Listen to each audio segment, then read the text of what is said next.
A lot of people think that they can get their joy in things by striving for a particular change in circumstances. And I think this also goes hand in hand with the way our society has become so commercialized. And we hear it all the time. If you buy this thing, the more you get, the more you'll be happy. If I only had this, if I only could do this, if only I would be happy. Newsflash, I know a lot of people that make way more money than I do, and they're miserable. Gothix. Today, I wanted to talk about something that I suspect a lot of people are currently struggling with. And so I wanted to talk about depression, okay? Not to get all doom and gloom here, although I feel like my channel could classify as doom and gloom sometimes, depending on how you look at it. The reason I wanted to make this video is because I think anxiety and depression go hand in hand, because if you have persistent anxiety, eventually it's going to turn into depression. So I want to talk about both of those things and how it relates to my life and give you some insight as to how I was able to overcome both of these things. I would say the majority of my life, I've always dealt with serious depression. But recently, as of like a little over a year ago, I don't feel that anymore. It's just gone. And I want to share that experience with as many people as I can, because now that I'm out of that mindset, I see other people closest to me, friends, family members, who are also struggling. And I really feel for these people because I get it. Like, I totally get it. Especially when you dwell in that depression so much that you feel like the only way out is hurting yourself. I get that. But there is another way to relieve that pain without having to hurt yourself or switch your gender.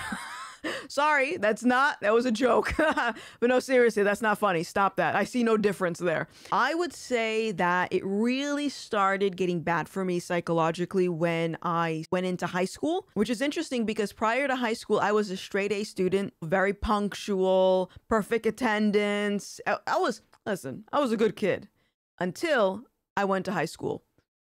That's when things got bad. And I think the politics of the high school environment is what I would compare it almost to the politics of having a social media presence.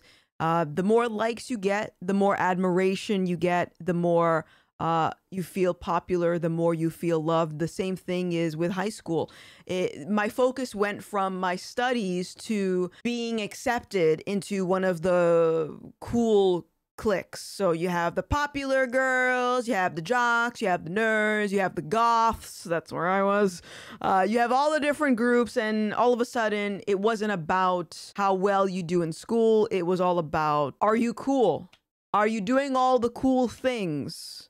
You know, are you conforming to the culture of high school? And that's where my focus went. And also I had trouble at home. My parents were going through a divorce. So all of that, as well as some other things, just sort of piled on and was really starting to mess with me psychologically. Long story short, I ended up dropping out of high school. I just wasn't doing my work. I wasn't showing up. I would skip school. Like, I was bad.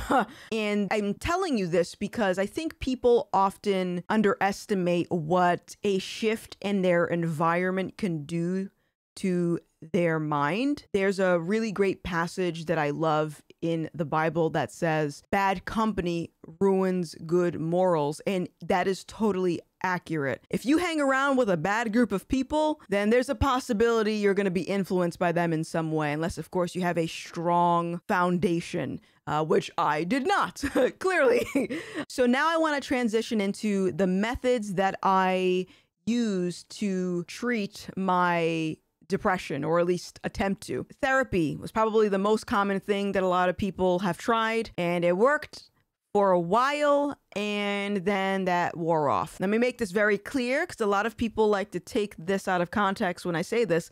I am not against utilizing a therapist. However, I would encourage you to really be careful about what therapist you work with. There was a study out, I can't remember the number off the top of my head, but the vast majority of therapists have a left-leaning, progressive, liberal worldview, which means that their worldview is going to influence the advice that they give you, okay? So it's important to recognize that and really find a therapist that isn't going to lead you down the wrong path, you know, like affirming your mental illness. I think you understand what I'm trying to say. So, not against therapy as long as it's a good therapist. So do some shopping. Okay. Now, I also tried antidepressants, anti-anxiety medication. I am not a doctor, but for me personally and the people around me who have taken these medications, I have seen how detrimental it has been to them when they finally decide to come off of those pills. Myself included. Many times it will cause you to develop more depression, worse than it was before you got on the medication, and even develop suicidal ideations. So if you're on that medication and you want to come off of it, talk to your doctor about how you can lower your dosage to slowly wean yourself off. So that's something to keep in mind. Another reason that I don't like the idea of taking a pill in order for you to feel alleviated from depression and anxiety is in a way, it's suggesting that you are not equipped to navigate trials that you're inevitably going to face in life. And I have the same criticism about weed, which is the next thing that I tried to alleviate my depression was that, I just smoke some weed because I want to relax and it helps me with my depression. No, what it did was it numbed me. I noticed the more stressful jobs I would take on, I primarily did customer service work. The more stressful my work became, the higher I would increase my dose of marijuana. And I had been smoking since I was in high school, but then by the time I was like in my late 20s, I'm smoking all day, every day, always high. And again, you're not really equipping yourself with the wisdom and the emotional resilience needed to navigate the world, because the reality is you are going to deal with struggle. You're going to deal with pain. It's something that everyone is going to face, and you cannot get your joy from a prescription. You can't get it from the dispensary, because if those things went away tomorrow, you would be on your own. If the anti-anxiety meds and the depression meds, they stopped working, they stopped making them, the dispensaries close, which I don't foresee that happening, but let's say they close, are you able to manage your emotions without that? The other thing I tried was a lot of new age remedies. It's embarrassing for me to say this because, as many of you know, I am now a Christian. I've been a Christian for about a year, which ties into how I cured my depression, but I'll get to it in a second. But I tried a lot of new age spirituality remedies. I went to a fortune teller. I went to a tarot card reader, a Reiki healer. What they were healing, I have no idea. But I sought the services of many new age practitioners to help me with my depression and all of that up here. And I think I know why. Because I want to unpack that a little bit. In retrospect, I think the reason I had rejected God of the Bible for so long and instead turned to the fortune tellers and the Reiki healers is because it was something that I could see. I could visibly see someone hanging a crystal over my body and pulling out cards and doing all of that. So in my mind, it's working. They're doing something. Whereas reading the Bible, going to church, praying, what's that gonna do? So I never gave it any mind. But the new age stuff, I was like, yeah, let's try that. Another thing that I did, I fell into the trap of believing that crystals would heal me. So I started to collect a lot of crystals, different types that would heal different emotions. It's so stupid, y'all. Imagine thinking that you can get healed by a rock. That's crazy. But I was desperate. But all that to say, I wanted to share this embarrassing story with you. I feel like a lot of people do that. A lot of people think that they can get their joy in things, right? And I think this also goes hand in hand with the way our society has become so commercialized. And we hear it all the time. If you buy this thing, the more you get, the more you'll be happy. And that's not the reality. Next thing you know, you have an apartment filled with things that you never use, and they're just collecting dust. They don't bring you joy. They're just there. You bought it on impulse in the moment. And so aside from those methods, the other thing that I recall doing, and I think this is something that a lot of people can relate to, is I would try to cure my depression by striving for a particular change in my circumstances.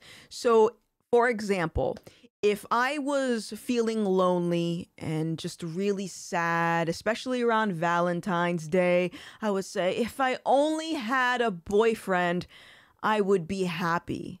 When I would go on social media and I would see my friends on vacation or with a new car they bought, I would tell myself, if I only had a higher paying job, I would be happy. If I only hit the lottery, I would be happy. If I only had this promotion, I would be happy. Newsflash, I know a lot of people that make way more money than I do, and they're miserable. If I only had this, if I only could do this, if only I would be happy. And these are rules that I created in my mind to convince myself that I was essentially waiting for permission to not be depressed anymore. So now here comes the tricky part. And I say a tricky part because it's not tricky on my part, it's tricky on your part. The majority of people watching this video are probably gonna get really turned off about what I'm about to say. Listen, I've seen the comment section and a lot of people haven't been enjoying the direction in which I have been taking my channel, specifically as it relates to me professing my love for Jesus and talking about God. A lot of people are like, ugh, not even realizing that I was agnostic and I used to be a witch in high school. So I have definitely had different perspectives than the conclusion that I landed on now. All that to say, I would be lying to you if I said that God had nothing to do with curing my depression. I would be flat out lying. And I'm sure many people will say, well, that's probably just a placebo.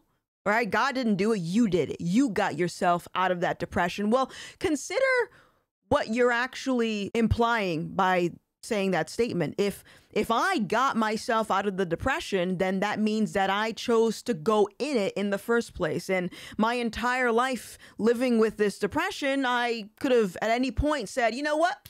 I'm done. It's not what happened. Listen, I'm not going to force you to stay here. And if you want to leave, I wish you the best. And I pray that, you know, this whole depression that you're dealing with, you won't have to deal with it for much longer.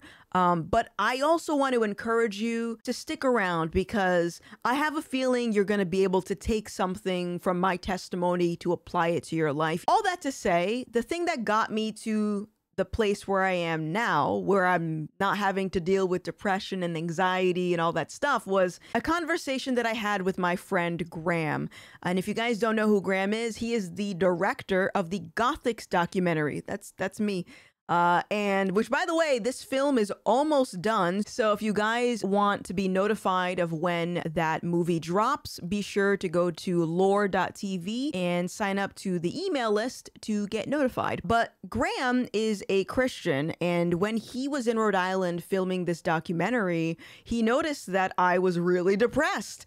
And this was during a time where a lot of my viewers that used to watch me on Twitch, they stopped subscribing to me. They stopped supporting me because of my political opinions. This was around the the 2020 election. So there was a lot of political division, as it is right now. This was also in the middle of COVID. I started researching a lot of these social justice movements and realizing that a lot of it was backed by Marxism, and going down a rabbit hole and realizing how screwed this country is. And that was blackpilling me. I became so depressed, and there were days that I would be at my desk crying, just seeing bad news after bad news on my timeline. And I was so dejected. I was in a state of despair, and I just couldn't get out of it. And Graham was the first person to challenge me directly. And he asked me one day, he said, "So you're depressed. What have you been doing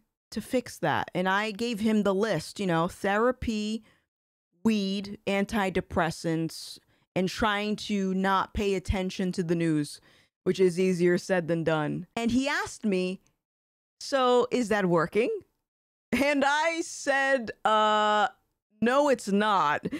And it was at that moment, which is crazy, because prior to this conversation, I'm thinking to myself, Vanessa, like, you crying at your desk every day, you smoking weed, getting high for hours on end isn't doing anything. What's the plan? But it was at this moment that I was face to face with someone who wanted me to really work through my logic.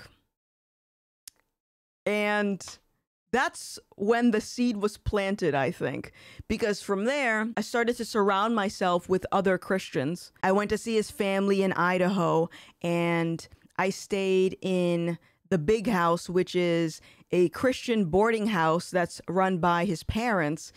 And before I went, I had all of these preconceived notions about what Christianity was. I assumed that everyone was going to be stuck up, just uptight, basically a stick up their butt. Like, I thought that was what Christianity was. And then I meet them and I'm like, why are they so happy? They're so nice. They're so hospitable. They're so gracious. We can have a conversation and have disagreements, and no one's yelling at each other. Like, what is going on? These are not the Christians that I saw on TV. I was so confused. And so when I returned back to Rhode Island, shortly after, I saw an ad on Facebook for a Christmas event at a local church, which is the church that I'm still going to now.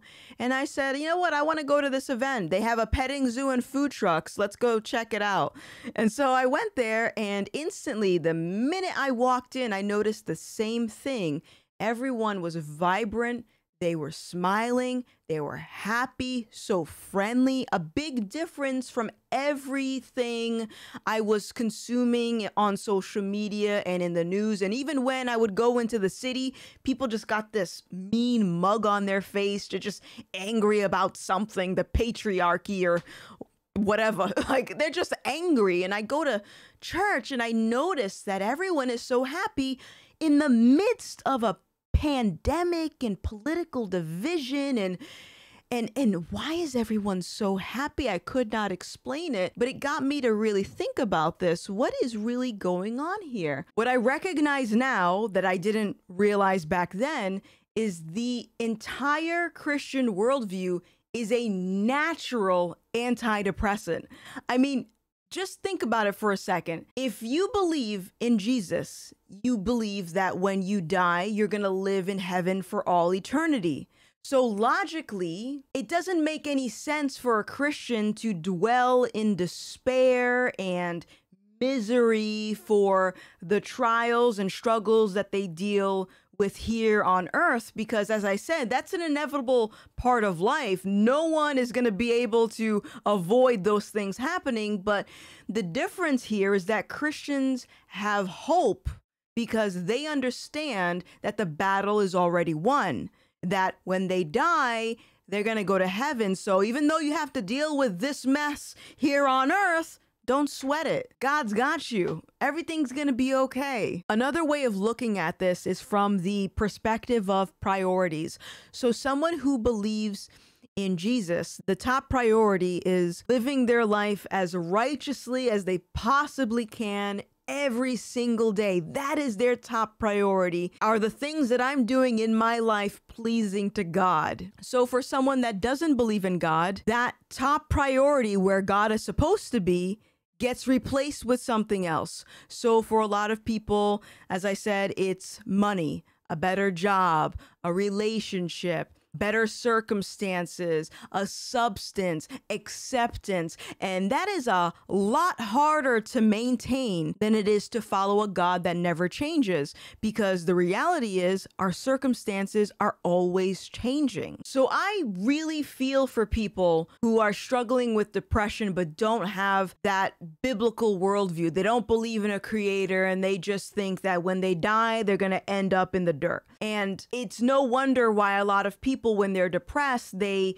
reach for these quick fixes, this instant gratification, something to temporarily make them feel better, numb them from their problems. And we can see why. It's because they're too focused on what's happening right now instead of looking at the bigger picture, that the battle's already won. There is a God, and he's going to help you get through the valley. I want to recommend a few things that I think you could implement in your life, because again, you're always going to encounter problems. So you have to build up some skills in order to navigate the world. The first thing that I would recommend doing is taking inventory of what you've implemented into your life as a way to alleviate or cure your anxiety or depression. And then really be honest with yourself as to whether or not those things have been working or if they've been making matters worse. And if they haven't been working and it's making your life hell, then those things are probably what you should focus on exchanging for something else. So for me, I said, I'm going to go to church every Sunday, and on Sundays, I'm not going to smoke weed. And that was a big step for me, because at the time I was smoking weed every day. I don't want you to think that you have to stop cold turkey. Obviously, if you're taking medication, I don't think you should just stop taking it. That would be bad, but maybe talk to your doctor and see if you can slowly start to wean off of it. And as you're slowly starting to wean off of whatever it is that you're using, like I said, me was weed, I swapped it with something else and I started going to church. So is there something that you could implement in your life that isn't going to enable your depression or put you in a predicament that is going to make matters worse? So maybe you can read a new book. Maybe you can pick up a new hobby, arts and crafts. Do you like playing instruments? Do you like sports? Is there something else that can enrich your soul? Maybe you like volunteering, something. The next thing I would say is to pay attention to any cycles that you put yourself in. A lot of the times we put ourselves in situations that will ultimately put us in a depressive state. So for me, I kept doom scrolling. I kept going on social media and intentionally seeking out bad news, knowing it was going to ruin my mood. And that's all I would do for hours on end. Why am I watching this? So what did I do? I put a lock on my phone so I couldn't use the browser.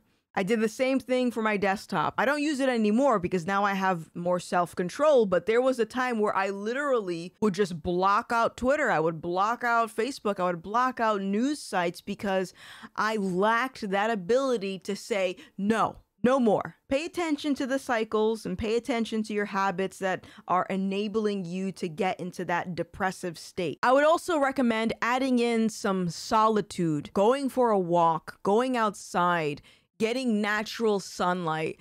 Don't lock yourself up in the house all the time. I know it's very unreasonable for people to leave their house without their phone, but if it's possible to leave it somewhere else where you can't reach it, I would do that. The next thing that I would recommend is to pay attention to what you think about yourself. People have a tendency to internalize a lot of the nonsense that they believe about their very being, and eventually it comes out. It may not be audible.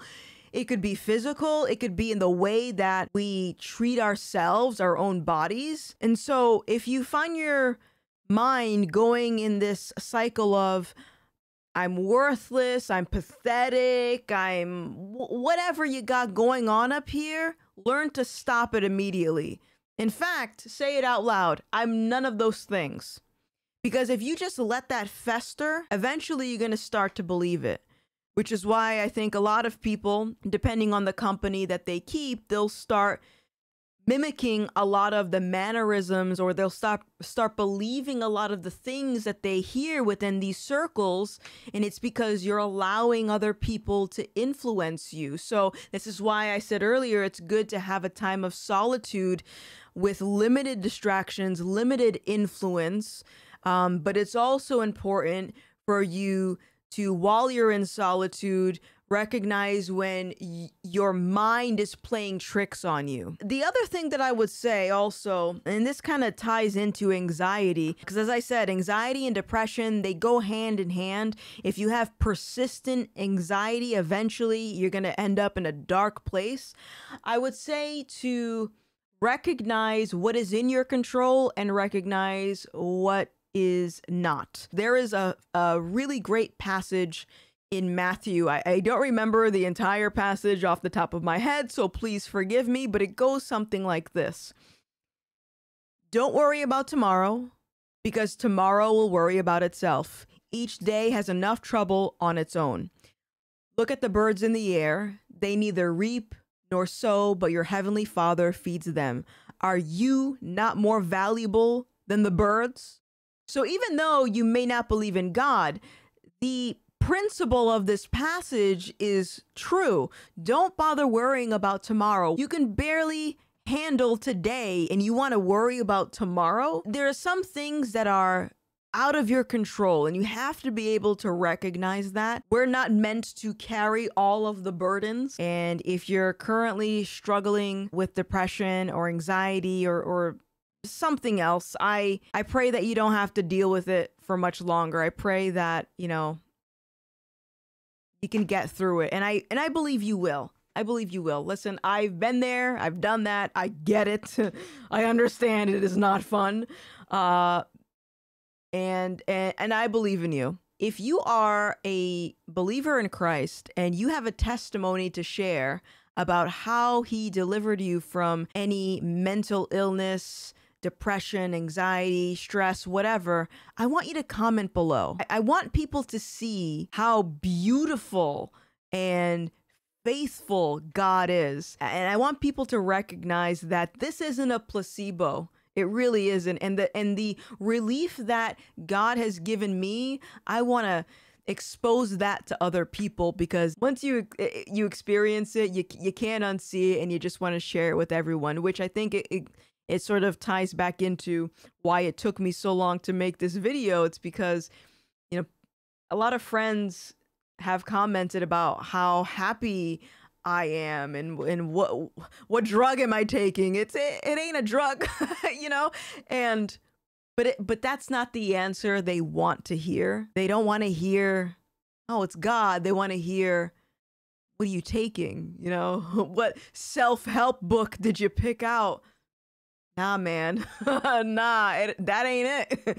So, but yeah, anyways, I'm gonna go. I know I have overstayed my welcome on my own YouTube channel. So anyways, y'all, my name is Gothix, and I'll see you next time. Bye.